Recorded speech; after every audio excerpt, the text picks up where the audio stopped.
Hey y'all, we'll try to do a couple of videos tonight. My wife, she's in a class, so I'm by myself.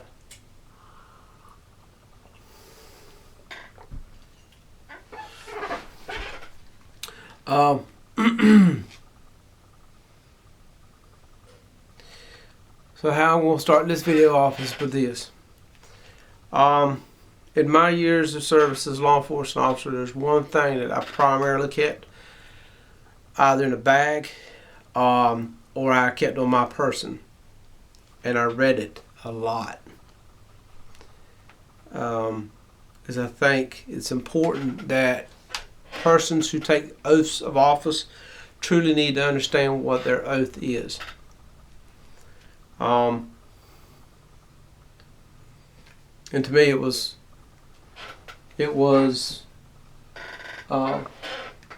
that's my oath, you know. I have recently retaken that same oath that I took. I'm now a part-time police officer for my local agency. But I want to show you this. I want to read something to y'all. I carry this with me every day and every night, and it is my pocket constitution.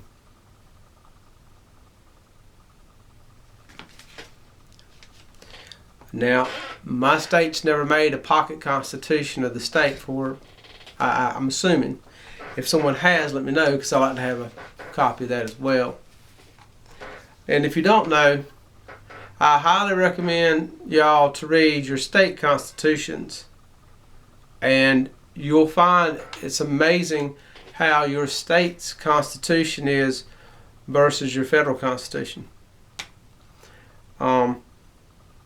Now we can get in the weeds and we can get into a yelling contest about all kinds of things that is wrong today, erroneous today, illegal today, in reference to the Constitution being usurped, both federally and state, and I grant you that.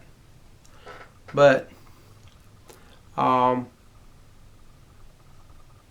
think it would behoove everyone to read their Constitution of their state and try to understand. And if you don't understand, try to find someone that you trust. Verify, okay, trust to verify, that the information you're given is correct. That's the way I'll put it. But I'm a guy who believes in the horse's source, okay? I go straight to the source. I don't go off of historians, because I have found them to be liars. Historians are liars. They only care about one thing, which is called tenure. They don't care about the pursuit of truth.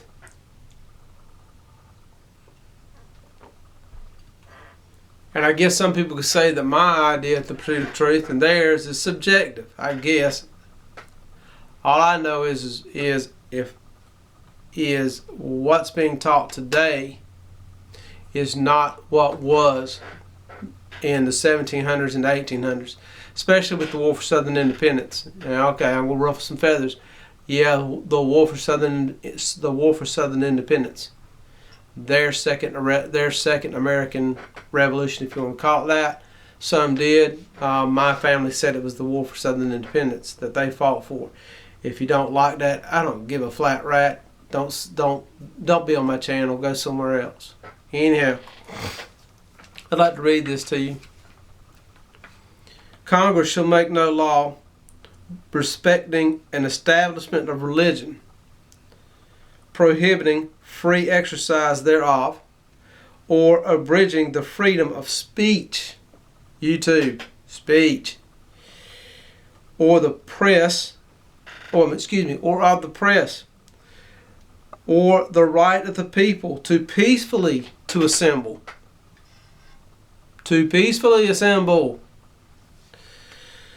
and to petition the government for a redress of grievances. First Amendment.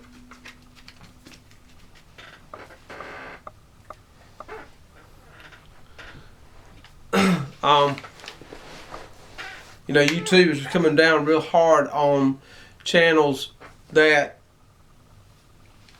do videos about this. luckily there are some voices up in Washington D.C. that are talking about it. I wish the states would have stronger voices. My state doesn't. Okay, my state's got a big D on it. Y'all don't want to be in that. So, yeah, it's true. Right now we're going through a thing in my state, North Carolina, that is, some people call it constitutional carry. It's not. It's permitless purchase. And all that means is that they'll do away with the way we used to do, well, the way we've always done it, which is you go to the sheriff's office, you fill out a piece of paper, they give you an affidavit, you get someone other than a family member to sign saying that you are a good character, bring that back to them, go through the process of the checks, the NICS, and then you're allowed, if I remember right, you're allowed up to, I think, 5 pistol permits a year, or maybe 10, at like $5 or so. If I'm wrong, it's because I haven't purchased a gun in well over 20 years with a pistol purchase permit. Okay, I've always carried my concealed carry permit, and I know there's the thing where if you're a sworn law enforcement officer, you don't even need that for the purchases. But I've never done that because I don't believe in that either. Citizens should be subject to the law, both the president to the truck driver. Now, note I didn't go this way. Okay, we have systemically created a system known as class, and we have class warfare because of it. Our nation was created as a one level, a citizen. That's it. So when they make laws, they put in all this stuff about law enforcement being exempt.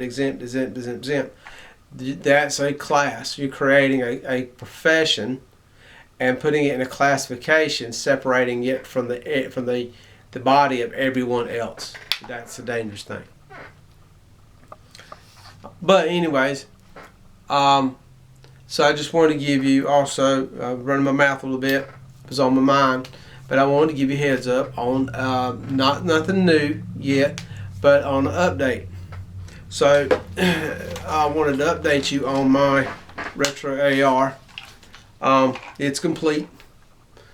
It's retro new. All right. I didn't want a clone gun. I'm not spending that kind of money.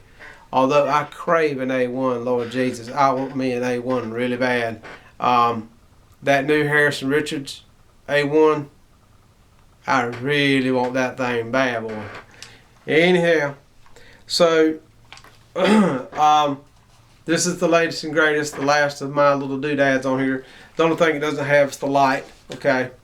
And that's where I'd put my light at. I wanted old and new blended together. Old look, meaning the carry handle, the front sight, but I wanted new parts. I reckon that's how you say it. So the last thing I put on here is my Holosun 510C. I just wanted to say on an update that I've had very good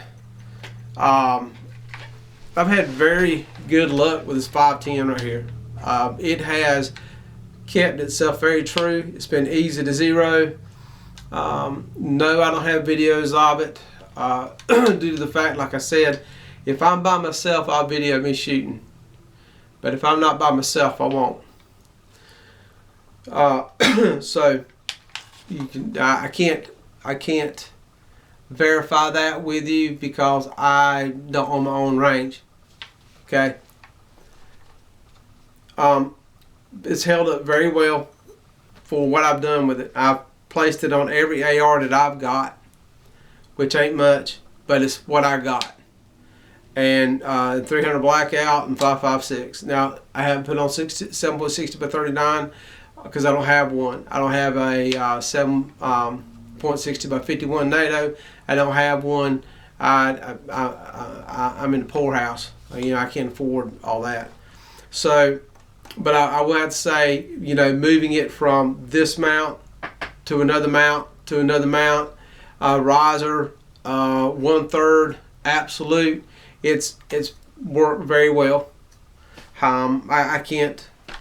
If anyone was to ask me about the 510C, I would say, yeah, jump on it. You know, if you get it at a good price, I would definitely get it. I don't, you know, once again, I'm not harsh on my stuff. I just shoot it. I have found that if you really want to see something break, then shoot something. You know what I'm saying? The more you shoot it, the more it's on that gun, the more it's outside, the more it's inside, the more it's outside again, the more it's at the range. You'll start to see the changes that it goes through. So, as of right now, bang for the buck, she's on the money. I also, you'll go ahead and give you a heads up. Bargain Basement 5.56, 55 grain stuff. Zeroed it at 50 yards, zeroed at 50 yards. I kept both zeros at 50. Now, according to some people that I talked to back in the day that did use the